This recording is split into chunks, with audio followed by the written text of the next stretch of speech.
দুর্ভিক্ষে আঘাতটা কার কাছে প্রথম আসে? মেয়েদের উপরে, শিশুদের উপরে। আমরা চেষ্টা করলাম তাদের সঙ্গে কথাবার্তা বলার জন্য। মেয়েরা আমার সঙ্গে দেখা করবেই না, কিছুতেই না, আমি পুরুষ মানুষ। মেয়েরা গেল, তাদের সঙ্গে কথা বলল, বোঝালো কি করা যায়। সেইটার থেকে এই ঋণ কর্মসূচি শুরু হলো, যেটা পরবর্তী তার বড় আকার ধারণ করলো। সে যে টাকার কথা বলছি, সে টাকার ভয়ে মেয়েরা অস্থির, যে হাত দেবে না টাকাতে, এটা আমাদের কাজ না। আমি কোনোদিন স্পর্শ করি নাই টাকা, এই হলো তাদের পজিশন।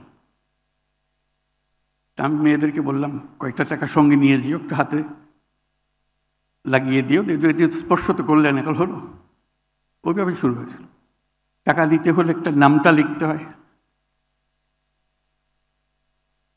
নাম তো আর খুঁজে পাওয়া যায় না, কারো নাম নাই। এটা হলো মহিলাদের কপাল। সেই শৈশবে কারো মেয়ে, অমুকের মেয়ে, বিয়ে হলে অমুকের বউ, সে জানে না তার নাম কি। কোনো রকমে তার থেকে আমরা নাম্বার করতে পারি না। সেই গেল এক অধ্যায়, নাম ঠিক করা। আমাদেরকে ঠিক করে দিতে হলো এক একজনের নাম, আপনার নাম ওই, আপনার নাম এই। তাতে আমাদের কাগজপত্র তৈরি করার জন্য, আর কিছুর জন্য না। আমি এটা বলছি এই জন্য, আমরা সমাজকে কিভাবে বিচ্ছিন্ন করে ফেলেছি অতি অনায়াসে।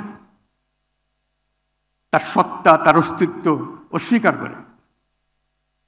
যে নিজের নাম জানে না, নিজের জন্ম তারিখ জানে না,